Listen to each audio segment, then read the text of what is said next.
The mistake might happen at 8 in the morning, but your glucose meter may not show it until lunch. If your afternoon numbers run higher than they should, the real cause could already be sitting on your breakfast plate hours earlier.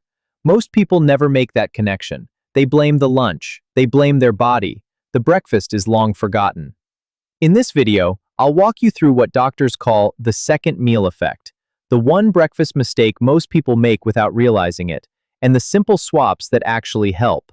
No overhaul required, no strict diet, just one small shift you can make starting tomorrow morning. Quick basics first, because this matters for everything that follows. When you eat carbohydrates, your body converts them into glucose, which is sugar in your blood. Your pancreas responds by releasing insulin, the hormone that unlocks your cells so that sugar can move out of your bloodstream and into the cell, where it gets used for energy. That's the whole system working exactly the way it's supposed to.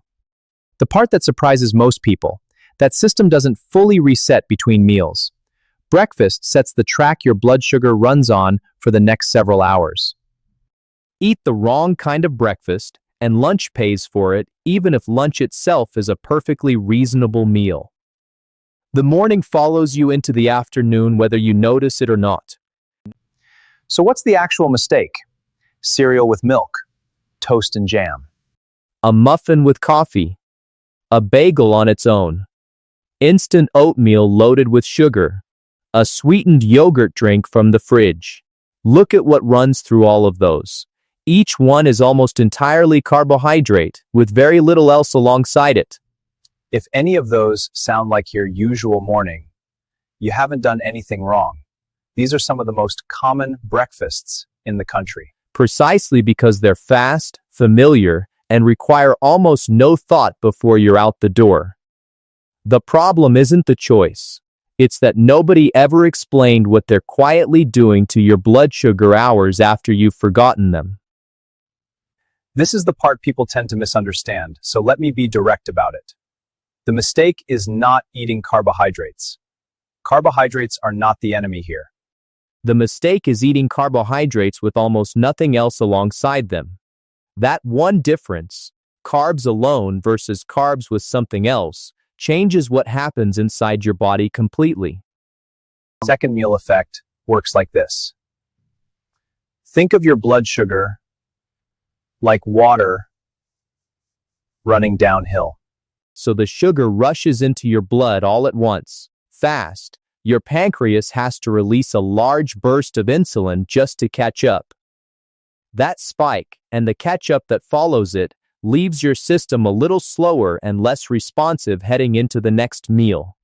So when lunch arrives, even a sensible balanced lunch, your body doesn't process it as smoothly as it could have. The sugar rises higher. It stays elevated longer. Not because lunch was the problem, because breakfast set the stage. Researchers first noticed this pattern decades ago, and it's been observed repeatedly since. The name second meal effect comes from exactly what that description suggests. The effect of your first meal doesn't stay contained to that meal. It reaches forward and shapes the second one too. Think of it like starting your car engine cold on a winter morning.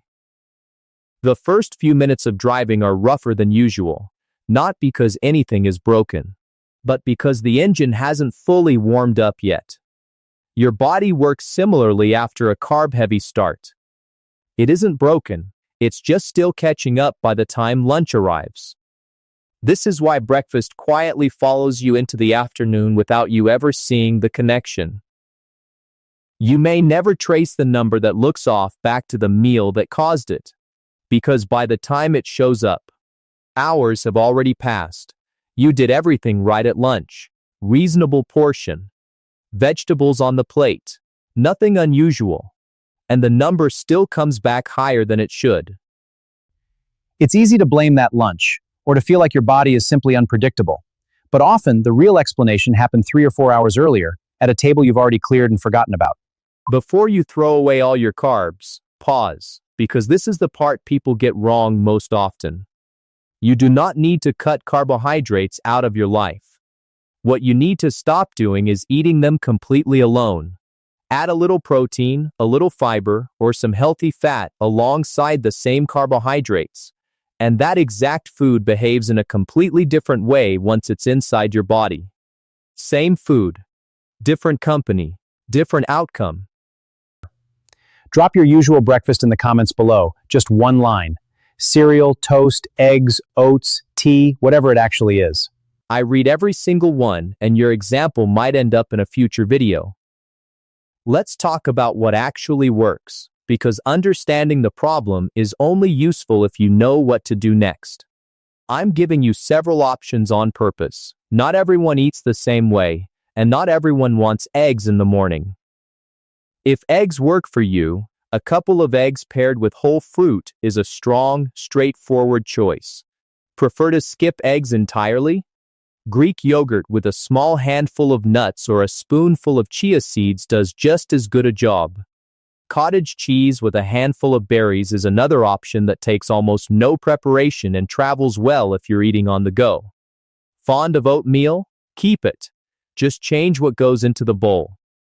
Steel cut or rolled oats topped with nuts, chia seeds, flaxseed, or a spoonful of natural nut butter turns a carb-only bowl into something your blood sugar handles much more smoothly. The instant oatmeal packets loaded with added sugar are the version worth leaving behind. The oats themselves are not the issue. What's been added to them usually is.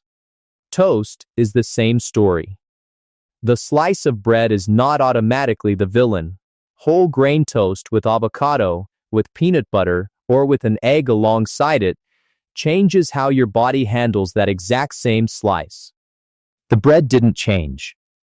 What you built around it did. That's the whole principle. In one example. For some of you, beans, lentils, or chickpeas at breakfast fit naturally into how you already eat, particularly if that's part of your cultural food background. Worth knowing, they're among the highest fiber options on this entire list. Fiber is exactly the mechanism that slows sugar absorption down. If legumes at breakfast already make sense in your kitchen, lean into that. The point worth repeating, there's no single right answer here. You don't have to force yourself into eggs if eggs have never agreed with you. And you don't have to abandon oatmeal if it's been part of your mornings for 30 years. Pick the option that actually fits the way you already eat and build from there. A swap you'll stick with is worth 10 swaps you'll abandon after 4 days. Two things that tend to get overlooked: your fruit and your drink.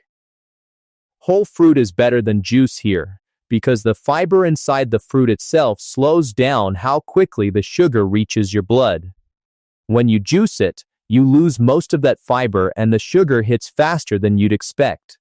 As for drinks, plain coffee, plain tea, and water are all fine. Sweetened coffee drinks and commercial fruit juices are another matter. Some of them carry as much sugar as a candy bar without ever tasting like one. That quiet sugar load in the morning is worth paying attention to. None of this requires specialty ingredients or a different grocery store. Everything on this list is available in an ordinary supermarket, and most of it you probably already have. The goal was never to make breakfast complicated. It was to give you enough choices that at least one of them actually fits your life.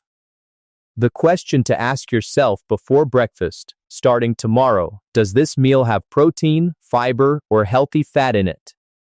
That's it. Yes or no. If the honest answer is no, add one thing. Not 5 things, not a complete overhaul. One thing.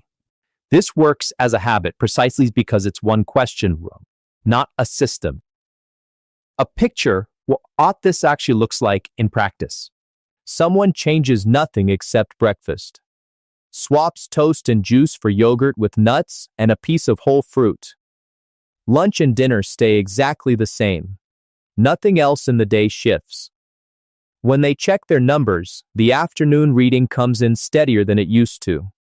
Not dramatically different on day 1, but consistently different over time. That's the second meal effect shifting from working against them to working for them. What surprises most people at that point isn't the number, It's how small the change was. One plate, once a day, built slightly differently than before. No calorie counting involved. No meals they actually enjoy were given up. That's usually when it stops feeling like a temporary fix and starts feeling like something worth keeping. Honest accounting of what this can and cannot do, because overpromising helps nobody. This is not a cure for diabetes. It will not fix years of blood sugar pattern, it's all what's plownia. And it does not replace anything your doctor has prescribed. There's no single breakfast that reverses a chronic condition overnight, and anyone who tells you otherwise is selling something. What this is, a genuinely useful habit, one small lever backed by real research that costs nothing, takes no extra time, and doesn't require giving up foods you actually want to eat. That's a meaningful thing to have. It's just not a miracle. Your plan for tomorrow morning, made as simple as possible. Look at your usual breakfast. Ask whether it has protein, fiber, or healthy fat in it. If it doesn't, add one thing. That's the whole plan. Don't try to change breakfast and lunch and dinner and your snacks all in the same week. Small changes made consistently are the ones that actually outlast the first month. Everything in this video is general educational information. It is not personal medical advice, a diagnosis, or a treatment plan. If you take insulin or any medication that lowers blood sugar, talk to your doctor or pharmacist before making changes to your eating pattern.